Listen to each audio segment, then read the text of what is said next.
अस्सलाम वालेकुम नाज़रीन, ड्रामा से घाटा के नेक्स्ट एपिसोड में आप देखेंगे रानी जिसने दानिश की माँ और नानी की बातें सुन ली, जिसके बाद तो वो हक्की बक्की रह जाती है कि उसकी सजा यहीं पर ही खत्म नहीं होनी बल्कि ये और मजीद बढ़ती चली जाएगी, क्योंकि दानिश की माँ ने अपनी माँ को तो बता दिया कि मैं अपने बेटे की दूसरी शादी करूंगी। ये रानी आखिर सौतन का मजा भी तो चखे। रानी अब अपने कमरे में बैठी थी कि ये दानिश सिगरेट पीने लगा और इस बात का इल्जाम भी दानिश की माँ उसे ही देने लगी कि तुम्हारी वजह से ये सब कुछ हुआ है, तुमने इसे लतें लगा दी, घर में सिगरेट पी रहा धुएं छोड़ रहा है।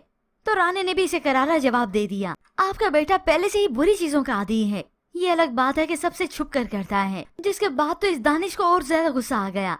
दूसरी तरफ ये सना तो हमजा के साथ अपनी मोहब्बत की पींगे बढ़ा रही है, मगर हमजा किसी सूरत में भी उसे अपनी जिंदगी में शामिल नहीं करना चाहता और दिल में तो कभी भी नहीं। हमजा तुम्हें मेरी चाहत मेरा एहसास कुछ नजर नहीं आता। तो हमजा ने उसे साफ कह दिया कि मेरी जिंदगी पर सिर्फ और सिर्फ रानी का ही हक है।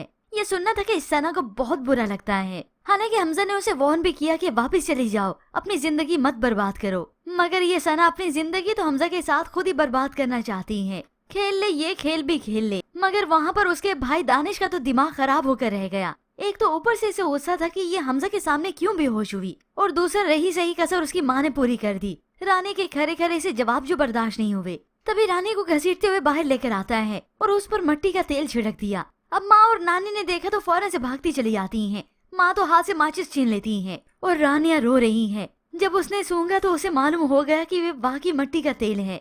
आज ये दरिंदा दानिश मुझे जिंदा जला देगा, मगर ये दोनों माँ बेटी आकर दानिश को रोक लेते हैं। अब इस सब के बाद तो रानी की बर्दाश्त की हद खत्म हो जाती है। अगले ही दिन उसने अपना सामान पैक करना शुरू कर दिया, बल्कि सामान पैक भी कर चुकी थी। दानिश आते ये सब देखकर उसे पूछता है, कहाँ जा रही हो, कहाँ जाने की तैयारी है? तो उसने भी कह दिया वापस अपने घर। ये देखते ही दानिश गुस्से से आग बगोला हो जाता है, फौरन से उसे रोकता है। रानी नहीं रुकी क्योंकि अब उसकी बर्दाश्त की हद खत्म। अब उसने फैसला कर लिया वापस जाने का, मगर ये दानिश उसे जाने नहीं देता। उसे रोकता है, उसका गला दबाता है। मैं तुम्हें यहाँ से नहीं जाने दूंगा, सुना तुमने? तो रानी ने हिम्मत करके उसे पीछे धक्का दिया, वरना आज ये दरिंदा उसकी जान ले लेता। अब जल्दी से कमरे का दरवाजा बंद कर लेता है ताकि ये कहीं जाए ना। अब तो ये जिंदगी रानी के लिए और भी कठिन हो चुकी है, क्योंकि पहले इस जहन्नुम में रहना उसका फैसला था, मगर अब चूंकि वो वापस जाने का इरादा कर चुकी थी तो यहीं पर उसके लिए रहना किसी अजाब से अब कम नहीं। यूं वो कमरे में कैद हजारों कतार होती है। इस दानिश के सामने पड़ी हुई तस्वीर देखी तो गुस्से से फाड़ देती है। ये दानिश जितने रानी पर जुल्म सितम कर रहा है, एक दिन रानिया ये अपना बच्चा भी खो देगी।